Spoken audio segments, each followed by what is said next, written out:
All right. It says going live. I think we're good. All right. Thanks everyone for bearing with us. As those are for those of you who are not familiar, this is Occupy Fantasy. I am here filling in for Brian with Jake, here to help you break down tomorrow's UFC 304 card. For those who are regulars here, some of you may recognize me from MLB and NBA, but I am filling in for Brian tonight as he is on vacation. But very excited to break down this UFC 304 card. We're going to break it down as we always do, and I'm here with Jake, man. Just kind of give an intro to those who aren't familiar with you and just how you feeling about this one, man. It seems like a nice, refreshing card after a couple kind of clunky Apex weeks. No, I like this card. I mean, I'm always a fan of the clunky Apex cards, man. I Yeah, don't have a problem with the junk cards because I feel like some of our biggest edges are on those cards where we've got the people that no one knows. So I like all the cards, man. I can always find an angle that I'm happy about. But this is a good one. We get a big card. I feel like that's nice. We've had a bunch of small cards where going into them, you just know there's a good chance for more dupes on those. So it's a little bit dejecting on some of those. Whereas on this one, anything's possible. 14 fights. I like the way it looks.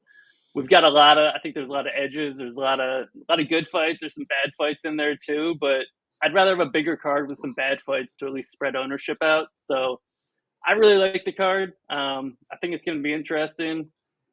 So yeah, man, I'm a fan. I mean, how do you want to start this thing? How do you want to kick it off? Yeah, no, I'm going to try to keep it as close to how Brian does it as possible for the sake of our regular viewers. I just want to prioritize them for the most part. But yeah, typically you guys start with the main event breakdown, but we kind of have two main events here, obviously, with two title fights being on the line. With this being a DFS kind of focus show as well, I think it's certainly worth talking about the strategy here. I know I've heard you guys talk about it in the past. Obviously, with these being 5 round fights, usually they do tend to draw more ownership. Obviously, the underdogs are usually pretty damn talented as well. So we see them kind of go off as super popular plays, excuse me. But yeah, I mean, heavyweight main event here. I don't know about you, but personally, I don't see it going 5 rounds. So maybe you're not getting the extra round edge there. But at the same time, I mean, two guys who could obviously end up at the optimal if they win. But I guess, I don't know. Let's start with the heavyweights first, the interim. Aspinall Blaydes. Obviously, this is a rematch, I think, from 2021, where we saw Aspinall kind of tear his knee up early in that fight. He's looked great since with the wins over Tybura, and then Pavlovich to capture that interim bet. Blaydes, on the other hand, yeah, I mean, he got picked up and put down like 10 times by Jotlin Almeida, but kind of weathered that early storm to knock him out and get this spot here. In a rematch for the interim title. Kind of weird to hear the interim title being defended, but it's Jon Jones's world. We're just living in it. But yeah, I guess what's your take on this main event? I do imagine both these guys are going to be super popular. Are you super heavy on either side? And I guess from a DFS standpoint, do you think we could find some leverage in this fight? Yeah, I mean, just real quick, I want to touch on the whole John Jones thing because this is some bullshit, man. How does John Jones winning the vacant belt against Cyril Gahn mean more than Aspinall winning the interim belt against Pavlovich? Like, after a year and a half, I mean, can we just get rid of Jones and just call this what it is? Like, this is the heavyweight belt, man. Let's Yeah. lose the interim thing. Like, I think from a public standpoint, we need to vacate the belt for John Jones because the UFC is too scared to do it. This is the heavyweight champion. Oh yeah. Aspinall won the belt against Pavlovich. I'm just overweighting on Jones, man. It's a year and a half. The guy's like so old, like, and that win was so dumb in the first place. But anyways, Aspinall, heavyweight belt, 7-1 in the UFC. His only loss was against Blaydes in that 15-second. Just blew out his knee immediately in the fight. Nothing even happened, so that was super fluky. Since then, Blaydes has had some not so great fights, getting knocked out by Pavlovich, you mentioned, and then getting dominated by Almeida. Almeida gasses out. Blaydes hammer fists his way into a title shot. But I mean, everyone knows Blaydes is good. He's a good wrestler. He just hasn't been wrestling much. But Aspinall is super well rounded. He can grapple. He can strike. I mean, he was like out of shape in the Pavlovich fight and still came in and knocked out like one of the most dangerous heavyweight strikers in the world. Now he's actually in shape. He took that last fight on short notice, and we saw what he did. He's got a full camp here. Crazy power, speed, grappling. The only thing we haven't seen is his cardio. We've never seen him go past like the 9-minute mark in his career, and he hasn't been past like the 6:09 mark in the UFC when he had the one time he saw the second round against Arlovsky. and he gets the early second round submission. I mean, it's Arlovsky. Like, what are we really taking away from that? A lot of people want to talk about, like, oh, he was slowing down. Like, I don't know, man. Like, he's not, he doesn't look like the type of guy that would necessarily slow down based on his build, but you never know. I mean, you really never know until you see it. So if Curtis Blaydes could somehow extend it, things could get interesting. But God, Aspinall is so good at just finishing people super quickly. So many finishes within, like a minute and a half. I mean, it's absolutely insane. So for DFS, you look at all the fast finishes and very consistent scoring, kind of like 105, 106, like around there in terms of points. And because all of his fights are so similar, not a lot is happening. He's landing a few strikes, he's getting a knockout. We're not seeing much happen other than what was it, the Volkov fight where he got a couple takedowns and he scored a little bit more. Yeah. But he's not, I mean, you wouldn't expect him to get takedowns here. So it's like, is he going to get another knockout? Is he going to score, 105 to 110 points? And then will that be enough for him to end up in the optimal at his high price tag? I mean, I think that's the biggest question with him. Like, of course, he could get the quick win bonus. He could get like 2 knockdowns or something. But more likely, he's probably going to, if he wins, it's going to be another mid first round knockout. He's going to score like 105 to 110. And then it's just, can other people outscore him? Or do we get a slate where pricing's weird enough that he gets priced out? Either for having a lot of value or not enough value, where it's just a bunch of 8K guys. So it gets a little bit interesting when you realize that he's going to be super high owned, and that unless he gets the quick win bonus, he's probably not going to have an insane ceiling where he's automatically in. So there are definitely ways that he gets priced out, where it's harder for Curtis Blaydes to get priced out. Yeah, and I think it's even more interesting too because you look at some of the other options, 9K and above, and I mean, I like Patterson enough just because of the matchup, but it's tough to feel really good about any of these guys over 9K just scoring super well.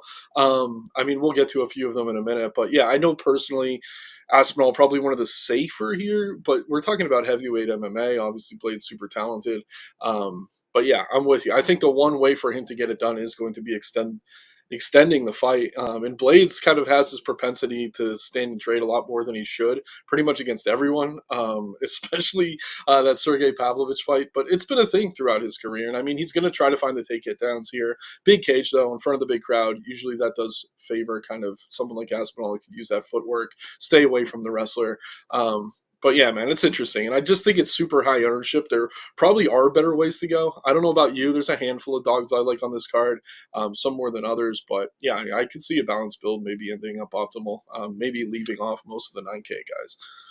Yeah, I wouldn't be shocked if we got a card where not many dogs won, and the dogs that did win were, potentially lower scoring, where Yeah. things could get pretty weird with pricing. And I also think that McCann is definitely going to be giving Aspinall a run for his money if she can get a If she can do it, finish.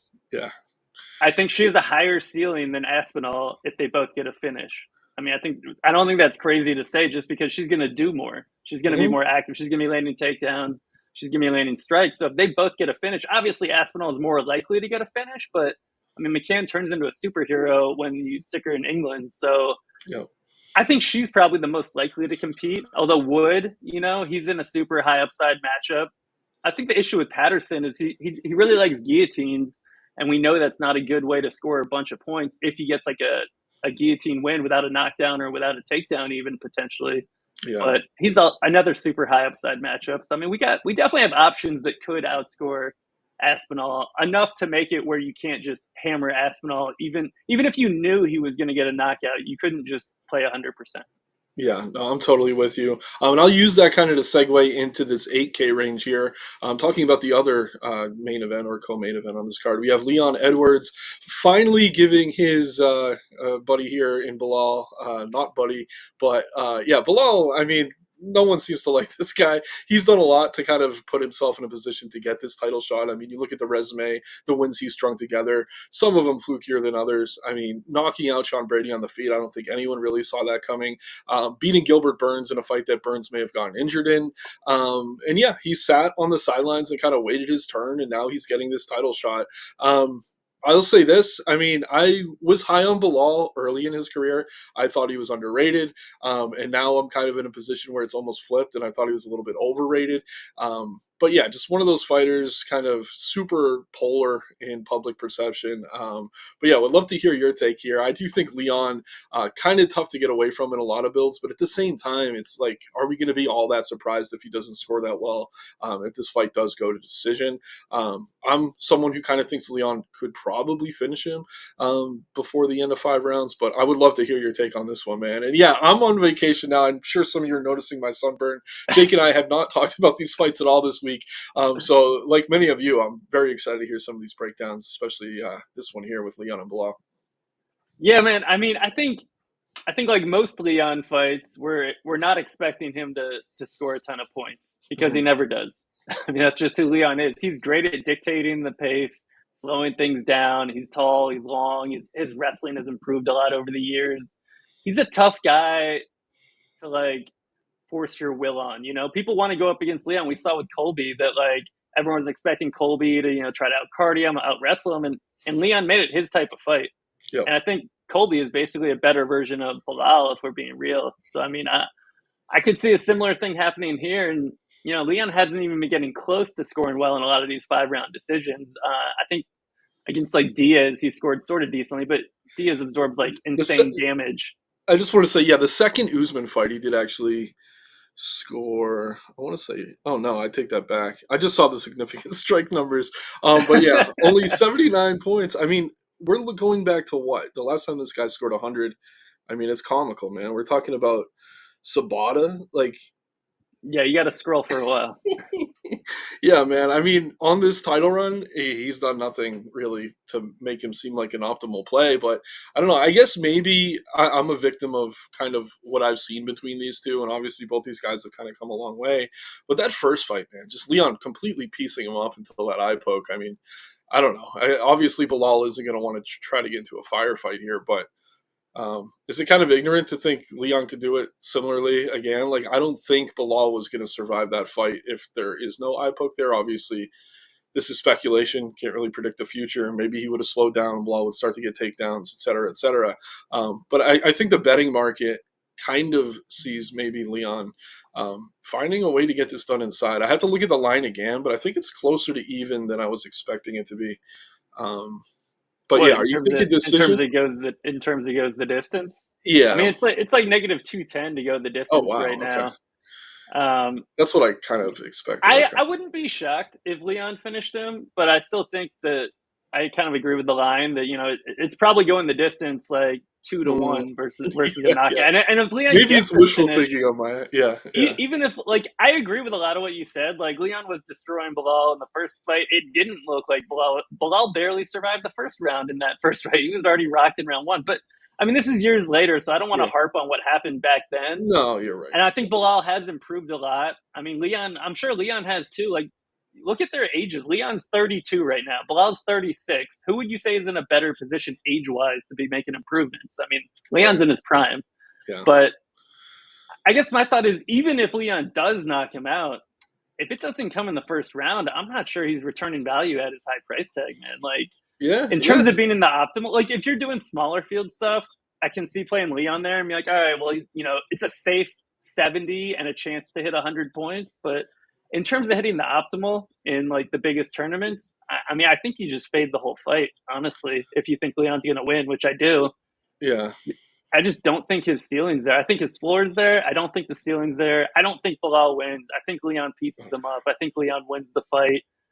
I don't even think that he makes it. I don't think it's going to look that hard. I think Leon's going to have an easy time with it personally. I mean, I've been wrong on Belal so many times. Yeah, same. I'll be the first to admit that I've been underestimating him like time and time again lately. And I was sort of with you like earlier in his career. I did think he was like underrated, and it got to a point around the Luque fight where I was like, all right, well now it's gone too far the other direction. Like he's just. But whatever. I mean, like, I've always underrated the guy. I mean, to his credit, he looked great against Sean Brady. Was a standing TKO. I mean, and knock him out.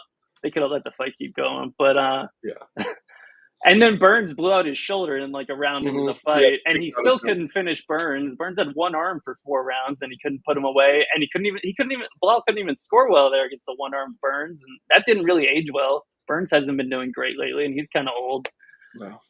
But so yeah, I'm more inclined to fade the fight. I understand like some people taking the shot on Belal for the value. I'm not going to do it. I think he'll be overowned relative to his chances of winning. And I don't think Leon's going to be very high owned. I think that's the one reason to consider playing him in tournaments is Hmm. he's going to be lower owned than Belal. Like That's people crazy. don't want Yeah. to play Leon because he never scores well. So like if Yep. he does get a well timed knockout, then yeah, he's going to be a good play. But I don't know, man. I think it's hard to be on either guy here in a fight where Leon probably wins and scores like 85 points or something, either with a whether it's a decision or a mid to late knockout. I think he's going to score similarly, probably. Yeah, man, I'm pretty much with you. And yeah, I do think Leon gets it done. So I guess kind of to just sum up these main events here and then kind of move into the next fights. I mean, outside of maybe playing Leon as a means to be contrarian, I should have spent more time kind of digging into ownership before this. But yeah, if he's low owned, I like the upside, maybe finding that finish. And again, he's cheaper than a lot of plays on the slate with there being so many options in the 9K range. But yeah, I guess is this kind of the rare slate where you're not all that eager to get to either main event? I mean, I think that I'm going to have a lot of exposure still to the Aspinall Blaydes fight. Makes Um, sense. Yeah. but normally for these 2 5 round fights, we always say, you want to have 1 to 2 5 round fighters in all of your lineups. But this is one of those slates where there's such a good chance that the Edwards fight isn't in there that I don't think you need to have two. And you could definitely build some lineups with zero if you build them around the idea of Aspinall getting priced out. Mhm. So you kind of figure out what rules or if you're hand building exactly what would be required for that scenario to happen, and then build those 0 5 round fighter lineups that way. But otherwise, I would still include probably exactly 1 5 round fighter in most of the lineups I'm building, and with the most exposure being Aspinall, and then having some Blades. And if you want to play a little bit of Leon or Bilal, you can, but I don't even think you have to. Yeah, no, I'm with you, man. And yeah, I obviously Blades, if he somehow pulls that off, is probably going to be in the optimal, Yeah, super, for super sure. deep. But yeah, we're both of the mind that Aspinall probably does get it done here in front of his home crowd. Rights the wrong from a few years ago where he did tear his knee. So yeah, let's get into a few of these UFC debuts. I believe there's only one this week, Yep. and she goes by the name of Alice Ardeline. Here, getting ready to take on Shauna Bannon. She's looked good on what I've seen on tape, but again, it's coming against really low level of competition, pretty small. But yeah, man, I guess what do you think of this girl? Fighter resume, strength of schedule, and as far as this matchup against Bannon, I do think it's a pretty good matchup to get as a debutante. But at the same time, I mean, she's probably only getting this opportunity because she's taking this fight on short notice. I mean, I think she's only getting the opportunity because she has like 500,000 followers or Yeah, whatever, and she's like a massive social media and OnlyFans star. Like her last opponent was 0-3. Like that's the fighter you fight in your pro debut, not the that's fighter you insane. fight right before making your UFC debut. And she hasn't fought in a year, and that fight was at 125, and now she's coming down a weight class. She was the Yeah, last person to weigh in, like came out in a towel and went straight to the shame box, and then I mean I don't think she has anything going for her. She's 32 years old, 8-5. She's been fighting. So she fought Wei Li, which is hilarious. Wei Li that's insane. absolutely dominated her like she was a training dummy on the mat.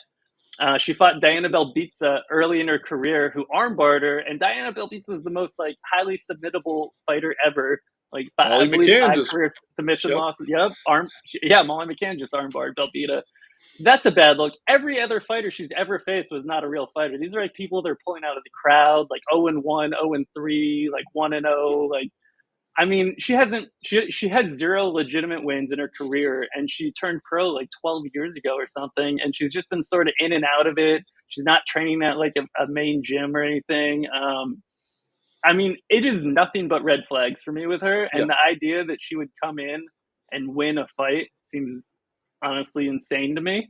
Like, yeah, I think that everything anyone has seen on tape is a mirage based on the level of competition she's been facing. I think that when you're aggressive and you're fighting someone that's terrible, it's easy to look good because all you have to do is yep. be more aggressive than them. You can just run forward. People like a couple of her fights, like people would kind of half-hearted try to take her down, and she would just push them back, get on top, and start like punching and throwing elbows, and the fight was over. It's like, okay, well, you're not going to do that against a real fighter. And Yeah. she's not a technical striker. I mean, what is she good at? Like, Nothing, man. honestly, I mean, she's good at crushing cans, and even then, she's taking some of them to decision. So it's like, I don't know. When I first saw the matchup announced, and like even when she was booked against Oliveira, like I've just never been high on Bannon. And I know the UFC is trying to get her a win here, and I think they probably do. Um, but yeah, man, I mean, I was looking for reasons to want to play Artelene, and I just couldn't find them. And I usually look pretty hard to kind of confirm my own biases, and they just weren't there at all. So yeah, man. We could call her a bad fighter, I guess. And yeah, we'll see if the UFC keeps her around. I mean, they do kind of bring in these short notice people sometimes. Shannon Ross is another one, and it's like they're only brought in to make other fighters look good and kind of build oh up yeah, their resumes and their highlight reels. And yeah, that seems to be what this girl is. And with all the TikTok following, maybe she gets some eyes on Shauna Bannon and whoever she fights next. So yeah, not the worst business decision by the UFC. I'm not high on Bannon at all. We're about to talk about her, good fighter, bad fighter. But yeah, I mean, if there was a good matchup for her, this is certainly it. And I will use that to segue very smoothly here into good fighter, bad fighter, good matchup, bad matchup. We do have Shauna Bannon here, and we're going to go through every fighter with 3 or fewer fights on this card. I think there's 5 or 6. We'll go pretty quickly. But yeah, Bannon first. I mean, we already talked about how great of a matchup this is. Excuse me. I will say she looks in better shape than she did in her debut against Bruna Brazil. But yeah, I mean, she's just okay. Doesn't have much power on the feet. Seems to grapple. I don't know. Okay, again, like I just don't really see her sticking on the roster for long. But what's your opinion on this girl? Am I just giving her too much crap, or what's your thoughts on, I guess, Shauna Bannon here? no, you're giving her too much credit. Bannon's terrible too. I mean, Okay, they're both awful. Like, come on, she's like a yeah, taekwondo let's good. striker who just tries to point fight her way. I wanted to try to get behind her on the Bruna Brazil fight with the hope that she would take her down and like maybe land some ground and pound. Just because I knew she'd be low owned in that fight, which she was, and she tried to take her down and she couldn't. And if you Yeah, can't take down no Bruna footwork. Brazil, you're basically not going to be able to take down anyone. So Yeah, no, I mean that looked like a sparring match. I mean she's good with her lead leg at like out pointing or I don't even know if out pointing but pointing.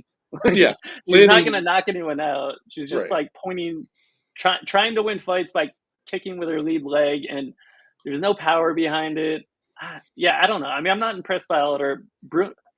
I'm about to combine their names. Bannon, bad fighter in a good matchup. I mean, you could say the same for Alice. You know, they're both low level fighters. It makes it super volatile, and they're both going to be low owned. So you're going to want to have exposure to both sides. It's one of those gross fights where there's going to be people complaining about this fight regardless of Oh what yeah. happens. It doesn't matter what happens.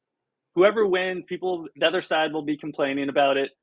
They're like, oh, this shouldn't have even been on the card. How is this? Hmm. Blah, blah, blah. And these are the types of fights that end up in like the optimal lineup somehow, Yeah. unless it's just Bannon outpointing her way to a 60-point decision win, which is entirely possible. And then I'll be the one complaining.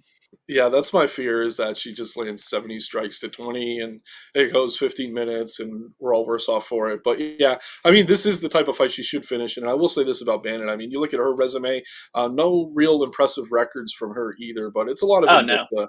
Yeah. And I mean, at least with Invicta, you know, usually there's a vetting process there. Most of those girls that get into that promotion are at least somewhat formidable. So yeah, I do think Bannon's a better fighter here. Bad fighter though, in a good matchup. But let's get to another bad fighter in a questionable matchup in Kiefer Crosby. This is his second fight in the UFC, coming off that loss, I believe, to Kevin Jousset. But yeah, this guy seems to have a brick head, like a lot of these Irish fighters coming up through the ranks. Kind of looks the part, but I really haven't seen much from him on film that I'm all that excited about. But yeah, I guess what are your thoughts on Kiefer here? Good fighter, bad fighter, good matchup, bad matchup. Yeah, he's aggressive, which we like for Mm-hmm. DFS, but he's a bad fighter. I mean, he's got bad durability, bad grappling. He's kind of old. You know, he came in late. Mm-hmm. He was talking about if he didn't get his shot in UFC, he was going to retire. You never want to hear that guys like coming before their UFC debut. Yeah. But he's super aggressive. So when he wins, he's going to score a ton of points. He landed like 39 significant strikes in the first round before he got submitted in his last fight. But he was getting beat up. He doesn't wear damage well. His leg was beat up. His face was beat up. And then he got submitted by a guy who had 0 career submission wins. So not a great look. High upside fighter, bad real fighter, but fun fighter. I'm glad he's on the roster. I'm going to be targeting all of his fights. Yeah, but he's a bad fighter. It's a good matchup, man. Sam Patterson's kind of. chinny. Yeah. Sam Yep. Patterson's been knocked out in the first round twice. Um, someone's gonna die in this one, and we want to have the killer in our lineups for sure. Yeah, and yeah, I mean the next fighter I've listed here for this is Sam Patterson. I think it's a good matchup for both guys, and I really don't rate Yeah, them highly either way. I do think Patterson's the better technical fighter, certainly can have the grappling advantage. But you mentioned earlier he likes to chase guillotines, which at this level of MMA is never really a good thing. He does kind of have a complete choke series, though. I mean, he can throw in a yeah, ninja choke, darts, etc., which I think is probably the most likely outcome here. But you brought it up. I mean, his chin is a huge question mark. And if Crosby can do anything, it's probably throw hooks for 2 minutes. So yeah, volatile matchup, especially at this price. Not really rating either fighter, but yeah, any other takes, I guess, on Patterson here? yeah. No, I mean he's more well-rounded, and yeah, his path to victory is probably through a submission. The guy's super tall. He was at 155 and just moved up to 170 for his last fight. But Crosby used to fight at 155 too, or has fought at 155. So they're both kind of in the same boat there. Um, yeah, I mean Patterson's just not durable, but other than that, he's decent. So Mhm. yeah, I mean, he probably submits Crosby here. That's probably how the fight ends. And as long as it's not a guillotine, he's probably going to score well. And it's not like he only has guillotines. I just have seen him go for a lot of guillotines. Yeah, But yeah. no, I mean, there's a good chance he could take Crosby down and rear naked choke him. He's kind of an opportunistic submission threat. Like I haven't seen him land a ton of takedowns in some of his regional fights, so Mhm. it's hard to trust that he'll do that. Like it could be another. Who was the guy that Patterson fought in his debut? Like Ashmuz. Yanal Ashmoose, and he just got immediately like killed. And that Yeah. was wasn't that in the UK on one of the UK Yep. cards too? And he was a huge favorite, and he killed a lot of people Yeah, in parlays. yeah, And basically like this. same thing. And yeah, maybe this is a little bit ignorant. Like the reason I'm more confident in Patterson this time is because he just fought someone in Lioness who I think is like super similar to Crosby, just kind of a one trick pony, lots of power. Obviously, has to be very aware that the guy throwing back at him can knock him out in one shot. So I'm just hoping this is just that same matchup. He can take him down and submit him. Is his chin good? Is it getting better? No. Yeah, super I mean, volatile maybe match. maybe the move up in weight could help his Maybe, durability. yeah, yeah, we have seen that historically help guys. I do think it's funny too. Our boy, we were in Discord together when C Rod lost to Erosa, right? I think they just booked him against Ashmoose as a get right spot. Someone got booked against him as a get right spot. I'm trying to remember who it was, but I remember going, okay, they're giving UFC a win here, and that's the guy who beat Sam Patterson by KO. So definitely proceed with caution in that one. Definitely a great fight for DFS. Probably going to end inside the distance. Another interesting local fighter here we have is Oban Elliott. This guy's interesting. I mean, like rough around the edges. I guess I would describe him as pretty raw in his abilities. Can do everything. Nothing seems to stand out when you watch him on film, but definitely has that dog in him. Goes by the Welsh gangster. Kind of lives up to the name. Really sloppy, but he kind of just slops his way into wins. It seems, and I don't know. Seems like a guy who could continue to improve. I was not at all impressed by that win over Val Woodburn. I did pick him there. That was just terrible for everyone involved. And yeah, I don't know. Who's he taking on here? We got him against Parsons. To me, not a great matchup and maybe not a great fighter, but definitely curious your take on this fighter in this matchup. So Oban Elliott, kind of like you said, he's like decent everywhere, but not great anywhere. Like he Mm-hmm. he looks to wrestle a lot, but he's not that great a grappler. He loses positions a lot.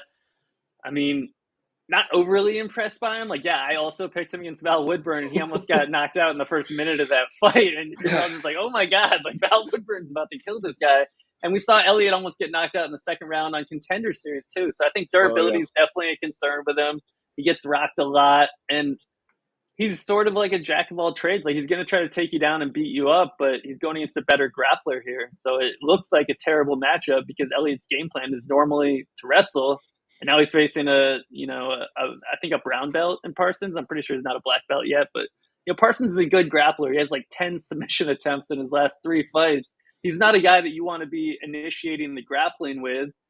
And I mean, Parsons isn't a great striker, so maybe Elliott keeps it on the feet, but we've seen Elliott get rocked enough that you're not comfortable with him keeping fights standing either. And his the thing he's been doing to get out of trouble is grapple after he gets rocked. So what's he going to do if he gets rocked against a grappler is going to be my question, because he's been facing strikers lately where he Right. can get away from them. So I'm concerned about that. I'm on Parsons here. I think Parsons, he has to. I've been betting on Parsons to get a submission like every fight for his last 3 fights, and he has 10 submission attempts. Like he just has to complete one of these eventually. Like right, like Uh, unless he's just you would think so. incapable of completing a submission. So I think it's a pretty decent spot. Just because I can see Elliott panic wrestling if he does get caught, or just Parsons taking him down and out grappling him.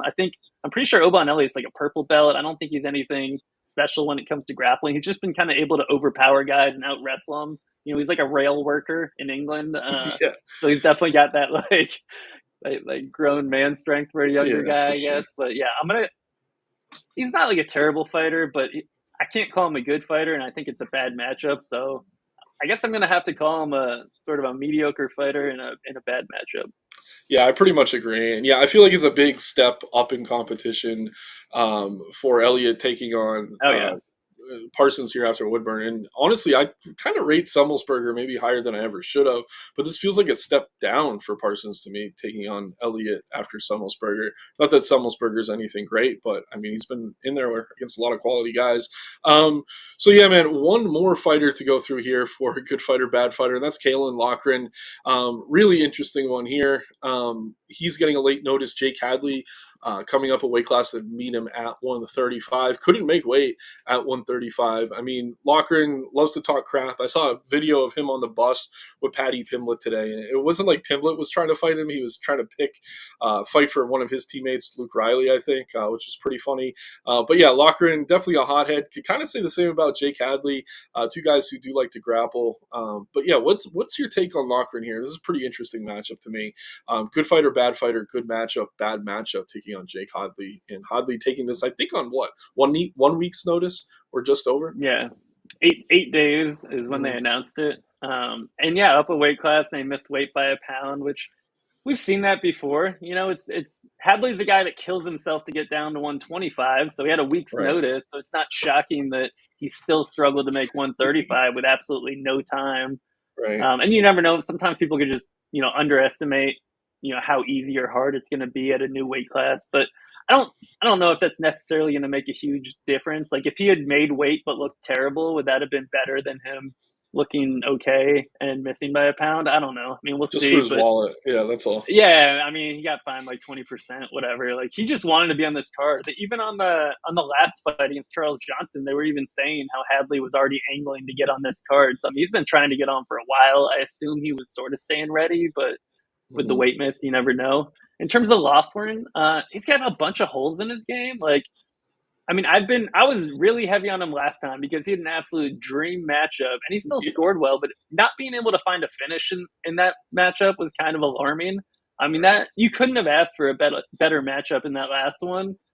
So I think it's all kind of downhill after that. Like, yeah, he did great in that against Angel Pacheco. He landed like 140 significant strikes, but Angel was coming off that Contender Series fight where he absorbed over 200. So I mean, that's more on his side. You look at Loughran, like not very good movement. He just kind of stands there stationary, his giant head just there to be hit. Uh, I mean, he's well rounded, right? He can wrestle. Like he kind of relies on his reaction speed. He's just gonna stand there and be like, "Yeah, punch me. I'm gonna be quicker than you." He's just like, "Yeah, hit me." I mean, he's kind of like a walking meme of a guy, but Yeah, he he's is. powerful and he's well rounded. And we've seen Hadley struggled with defensive wrestling, so theoretically, it's a good spot for Colin to land takedowns. We'll see if he can do it for 3 rounds. And I feel like he's sort of low fight IQ, like he'll stand longer than he needs to when he should be wrestling, and Hmm. then he'll kind of wrestle at times where he should be striking. And I just don't really trust Loughran at this point. And then I see a lot of holes in his striking defense where he's crazy hittable. He leads the slate in significant strikes absorbed per minute, 5.73. And yeah, that's a small sample, but it was like Lopolis and then Angel. So it was like two opposite ends of the spectrum in terms of volume. So I mean, it's not like he only fought Angel and that's driving that number. So Right. he is hittable. He should be able to land takedowns. I just get a weird feeling that like Hadley could be landing more damage, and that we could see this end in like a sketchy split decision where Hadley wins a split, and then everyone complains about it. But I don't know, Yeah. man. Maybe Loughran just dominates with the wrestling. We'll see. I think Hadley's the best grappler that Loughran's faced, so I want to see how he deals with the submissions of Hadley off his back. Like Hadley's a bad wrestler, but he's got decent submission skills. He's got decent striking. So Yeah. I think it's going to be a close fight. We'll see. I'm going to call Loughran. I guess he's a good fighter, at least for DFS. He needs to clean up a lot of things, man, Yeah, yeah. especially in his striking defense. And it's like a good matchup to find wrestling success, but a bad matchup to find a finish. So I think that he's going to score a lot less than he did in his last fight, and he's going to be really popular. Yeah, I've gone back and forth on this one. I think if it was like a full camp and like we knew that Hadley wanted to move up and stay up a weight class, I'd probably pick him here as a dog with some confidence. But it is like the clearest path for Lochran to just kind of blanket him for as much of this 15 minutes as he can. Yep. Yeah, so I mean, I don't know. I could see going with either guy. Hadley has looked good scrambling at times, even in that Durden fight. Obviously, Durden a better wrestler probably than Lochran, but yeah, working his way back to his feet. It was Yeah. a fight he was kind of dominated in. I guess the one other thing that's kind of keeping me off Hadley, and again, I'm not entirely decided on this one. This is one of the few fights that I don't really have a strong lean on, but he does seem to fade late in fights. I mean, we saw it against Durden. I mean, we've seen it from him. I mean, dating back to when he was with Cage Warriors, definitely against Johnson as well. Like this kid comes out, he looks great early, then he starts to fade, and you have to wonder if it was the weight cut going down to 125. But if he was struggling to make 135, I mean, is this all just going to be scaled up 10 pounds, and we're going to see him start to fade again? Was he in a full camp? I know he was kind of angling to get on this card, but I don't know how deep in camp was he, because I think coming off 2 losses, like this is one he probably needs. Maybe not to stay on the roster after taking the short notice opportunity for the UFC, but a guy with his back against the wall. Like I don't know if he was looking to get back this quick, but it seems like he was. So I yeah, mean, man. that's an interesting point that he's coming off 2 losses. Like, if he didn't think he could win this fight, would he really step in and risk going on a 3-fight losing streak? I mean, he must be confident, unless he's Yeah, just throwing away his career, because he can't go on a 3-fight skid, man. I was at that Nashville card where he locked up that armbar against Durden, and man, dude, everyone in that arena thought that he was getting that submission. I don't know how Durden survived that. Apparently, it messed up Durden's arm. Like, yeah, dude, it yeah. was so deep. That was crazy. But No, that's awesome. yeah, Yeah, that no, was you're not wrong about the slowing down in round 3. yeah, it's a tough one, man. But yeah, so that's all for Good Fighter, Bad Fighter. And I'm just going to take a quick break here, and I'll pull up the YouTube stream as well to take any comments. Looks like we got a bunch coming in. Definitely appreciate that, everyone. But if you haven't already, please like the video. Also subscribe to the channel. Check the links in the description below to get access to the Occupy model, which you use for building DFS lineups. We have the lineup builder as well. Then the daily plug for UFC, which is written by Jake. And Jake, I'll throw this to you. I know Brian usually does it, but I'll let you plug your stuff real quick here. Yeah. So yeah, I'll just touch on Occupy and my stuff. I mean, real quick, we got the Occupy plug that I write. We've got the top plays, strategies, some best bets in there, stuff that's still available. We've got the model that ranks all the fighters by OF index, all sorts of other stats you need and odds in the model. Great tool to use. Now I've got the free site MMA DFS. I write up every single fight every single week from a DFS betting background perspective. We've got the sheet on there. That's all free. If you want to go a little above and beyond, I've got the Patreon where I call out my specific top plays. I have DraftKings ownership, DraftKings and FanDuel scoring projections, salary recommendations, prize picks plays, best bets, basically everything you could want for every UFC card from a DFS and betting perspective. Super cheap. Check it out. Yeah, I mean, I don't know what else you guys could want between Occupy and MMA DFS and the Patreon. We basically got everything you need on there. Absolutely, man. Love to hear it. And we're going to use that to kind of segue into a sponsor here. And this is something, admittedly, with being on vacation, I haven't had a chance to look at much this week. But do you have an underdog play this week, or even two, to tie to kind of the underdog fantasy partnership we have going right now? Um, Yeah, have you had a chance yeah. to I look mean, at your lines? there's a few things you can look on there. It gets a little bit tricky with some of the multipliers, but I think in terms of some straight up over unders, I think the Duncan under 10 minutes is pretty good. I mean, I'm expecting just pure violence in that one. So I think I'd be surprised if it got past the second round. And if it does get past that, then I think Rodriguez decision gets pretty live at that point. So if you want to hedge it, I like it. that's I a like it. pretty wide bet there. Nice, man. No, that's definitely a strong one. Yeah, that fight should be fireworks. I mean, two of the bigger 185ers. Really fun to watch them face off today. But yeah, I guess what are your fights to target for DFS? Sounds like that might be one. But yeah, feel free to just throw a couple at me, and I'll see if I got any others that you don't mention. But Yeah, I mean that does go straight into the fight to target. I mean, the obvious one is going to be the Duncan Rodriguez fight. They're both priced reasonably enough that it's hard to see either guy getting like priced out. So for them not to for the winner not to end up in the optimal, basically the fight's gonna have to bust. And man, it's hard to see it happening. Like all of Rodriguez's fights are just nonstop action. I mean, Duncan's fights are almost all ending in knockouts. So you would expect someone to get knocked out unless Gregory Rodriguez finally uses his grappling a little more proactively, which it seems like he has no interest in doing outside of that Tallulah fight. Or even then, when he got the fight to the ground, it was ground and pound, and he wasn't looking for a submission against a super easy guy to submit. I would say that's the most obvious one. Check out my other top fight to target. It's in the plug. I don't want to necessarily give out all of them, but yeah, I think there's some easy ones to look at. Obviously, you have the Aspinall Blaydes fight, but we never give out 5 round ones. So I think there's a lot of good ones on this card, man. I think there's some fights that are obviously going to produce a high score a lot of the time, and some fights that are not going to produce a high score most of the time. So it's a pretty polarized card overall. yeah. There's a lot of low volume strikers on this card. Like even in the opener with Bukowskis and Prakniau. I mean, neither of those guys ever tend to score all that well. I mean, we've talked through a bunch of these. I mean, I think we've covered most of the fights that we're definitely trying to key in on. I guess if I'm adding any, I mean, I don't know. I'm like going through here. I mean, I do really like Parsons at his price. Really not all that interested in the Elliott side, but I do like him where he's priced in particularly. Parkin Bresky is another one I'm probably not getting too much of. Just kind of two plotty heavyweights. Maybe Parkin gets the takedown and can find a sub.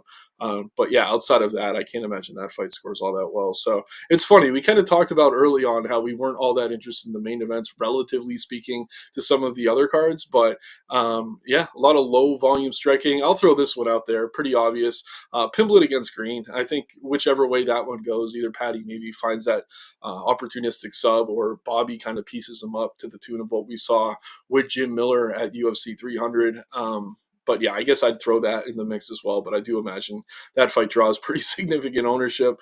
Yeah, so let's get into the stream parlay of the week here. I guess we'll do a short one and we'll kind of do a long shot as well. I'm going to pull up some fight odds just so I have them on my screen. But I'll let you start this off. I guess what are your strongest plays or leans that you're willing to, I guess, give out? Or what do you want to throw at the stream parlay here for the folks? So first of all, I just want to throw out that we did hit the stream parlay last time, and Let's I go. meant for it to be 2 legs. And I gave you 2 options. I was like, "Yeah, here are my 2 options." You were just like, "We're going with all of them," and we hit the 3 leg parlay. So well done on Love using that. both of them there. And yours, I mean, it was like 4-1 or something like a little above that. But I'll go. I'll start with a little bit of a longer shot here, but I really like it from both thinking it's going to happen and just a value in the line. I'm going to go Praknio decision at plus 320. Ooh, I like that. And I mean, yeah, that's probably the clearest path. That's going to be a narrow fight. I like that one a lot. I'm going to pull up a little parlay calculator here so I can get the exact odds. But yeah, plus 320 sounds great. Um, let's see. I mean, I got to get something in that range to feel okay. Um, let's see here. I kind of like. I don't know. I guess I want to go Patterson. Patterson by submissions only minus 120. That's kind of gross. Yeah, that line was pretty rough. Yeah, maybe we pass on that one. I have the fight odds screen up, and there's just hundreds and hundreds of rows of odds, so I'm scrolling like a madman. Um, let's see. Should have been a little bit better prepared for this. Let's go with Parsons. Um, I like Parsons inside the distance. I think he gets it done inside. That's plus 200. So we're going plus 200, plus 370. What's that equal out to here? Should be Let's like see. 1180. Yeah, 1180. So Parsons inside. And then what was yours again? Just so I don't mess it up. Praknio decision plus Practice 320. decision. Okay. Yeah. So yeah, 10 to win, 100 plus on that. That sounds good to me. Elliott's a dog, man. I know he's not going to be easy to finish. I just think the skill gap here is a little bit wider than maybe it's being advertised. Before we wrap up, I did just want to check on the chat for questions.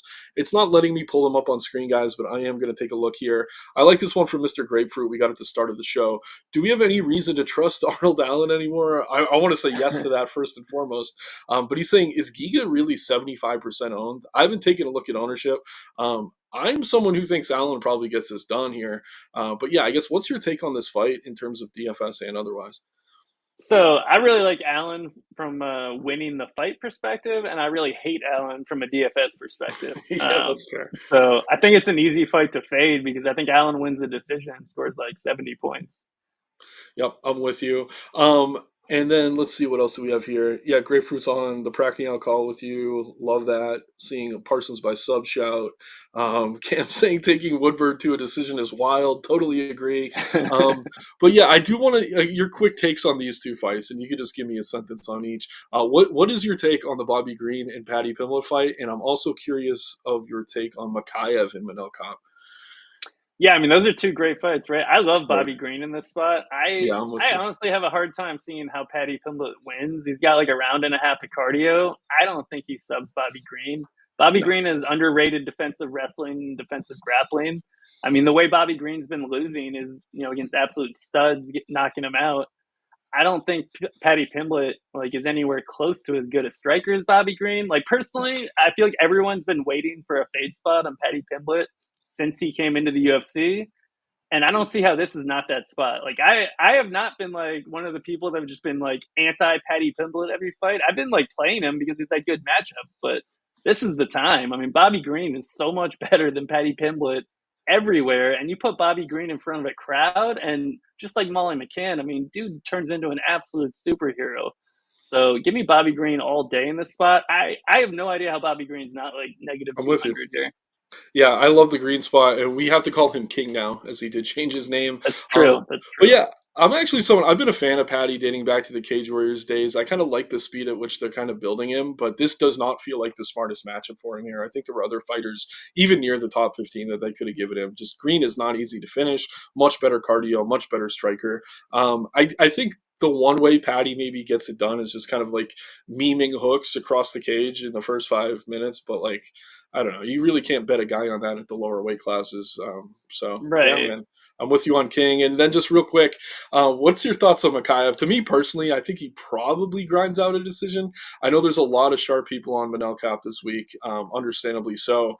But yeah, I think the reason they moved this down the card is because they're expecting like I don't know, 12 minutes of control time from Makayev here, maybe, and just a really kind of lackluster fight, even though it means a lot for the rankings. Yeah, I'm on Mikhaev here. I actually think he Nice. can sub Cop. I mean, I know Ooh. Cop's like a black belt, but he's been sub twice before.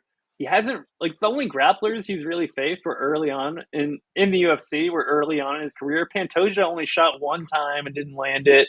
And I'm not really big on Nicolau. Like I think he took Cop down twice, but Cop's got decent defensive wrestling. Like pretty good takedown defense, and he Dvorak is a took him black down. Dvorak took him down. That fight got a little dicey on the mat.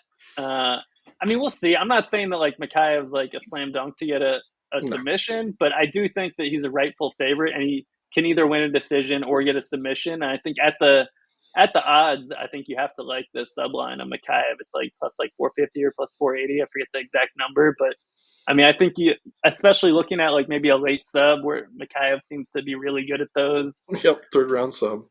Yeah, I Yep, mean, just like spam the third round sub at like 22 to 1. I mean, I've been doing that for a while. It worked out. It worked out well a few times so far. I'm not failing yet.